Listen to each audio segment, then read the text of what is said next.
Karel Kraai kon vir die laaste paar dae glad nie slaap nie. Vandat hy vir Mira ontmoet het, is alwaarin hy kan dink die groot see wat so blink.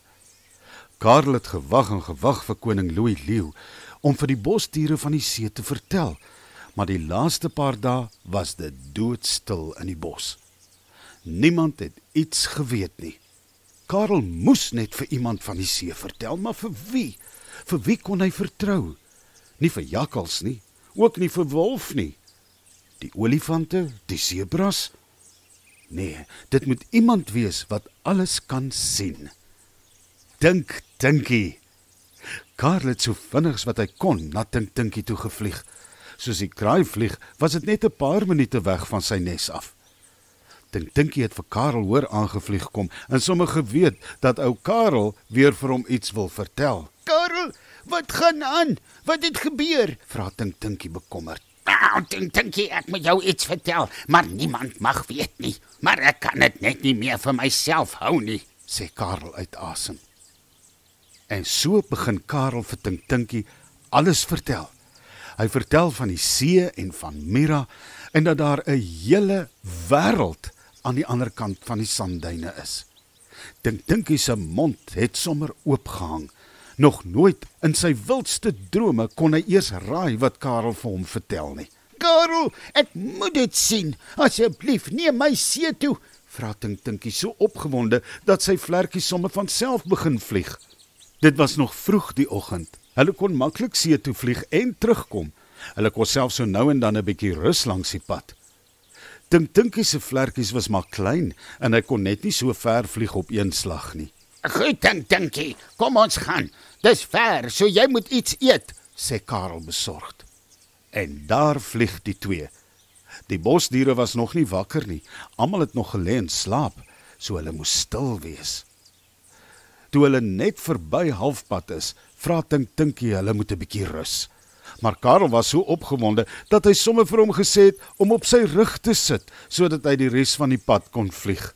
Hy kon nie meer sy opgewondenheid terughou nie. Hy kon nie wag om vir Mira weer te sien nie. Toe hulle oor die sandduine vlieg, lê die see soos 'n groot nuwe wêreld voor hulle. Wat? Sê Dink Dinkie. Ek het vir jou gesê, Dink Dinkie. Kyk net hoe ongelooflik is dit.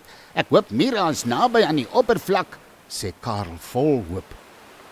Hulle gaan land op dieselfde rots waar hy die eerste keer met Mira gepraat het.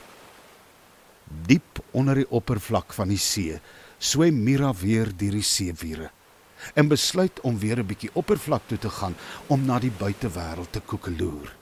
Toe sy bo kom, spuit sy haar water uit en hoor 'n geskree en lag. Ek het jou gesê, Dink Dinkie, kyk net hoe mooi is sy. Lag Karel vir Dink Dinkie wat papnat gespuit is. Karel, ek is so bly om jou te sien. Ek het elke dag bietjie opgekom en gehoop jy is hier. Wie is dit? Vra Mira opgewonde. Dink Dinkie probeer nog sy asem terugkry. Sy klein oogies is sommer so groot toe hy vir Mira sien. Arme Dink Dinkie was so groot soos Mira se oog, maar hy was nie bang nie. Hy was in verwondering. Aangename kennis, Mira. Ek is Dink Dinkie, 'n klein voeltjie van die groot bos. Karel het vir my alles vertel en ek moes dit alles self kom sien, sê Dink Dinkie. Aangename kennis, Dink Dinkie. Dit is so lekker om nog iemand van die bos te ontmoet. Ek het gehoop Karel kom kuier weer en bring 'n maatjie saam, maar ek het nie gedink daar is so 'n klein voeltjie nie. Jy is piep klein. Kom sit hier op my neus. Nooi Mira haar geamuseerd. Dink Dinkie hop fliks tot op Mira se neus en die drie van hulle giggel oor hoe anders elkeen van hulle is. Jy is so klein, Dink Dinkie. Jerry sal so baie van jou hou, sê Mira. Wie is Jerry, Mira? Is hy jou maatjie onder die see? Vra Karel. Jerry Jellyfish, my beste maatjie. Hy kan nie koekeloer soos ek nie. Hy moet ongelukkig onder die water bly. Maar ek het vir hom alles vertel van die bos. Ek wens ek kon dit self sien, sê Mira.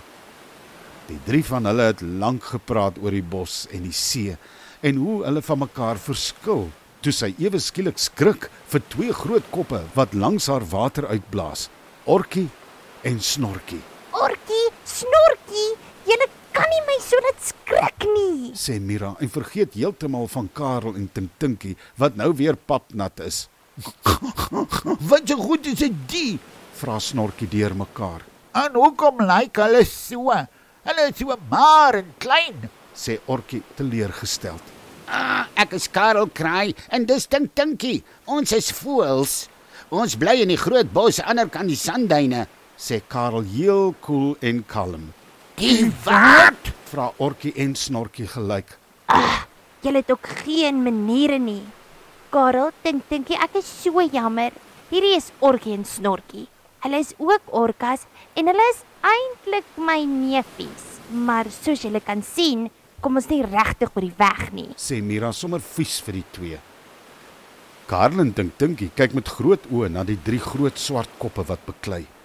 Maar kort voor lank begin Orkie en Snorkie uitvra oor die bos en waar Karel en Tinkie vandaan kom. Karel en Tinkie vertel van koning Louis en oupa Uil en natuurlik al jakkals en wolf se mannewalis.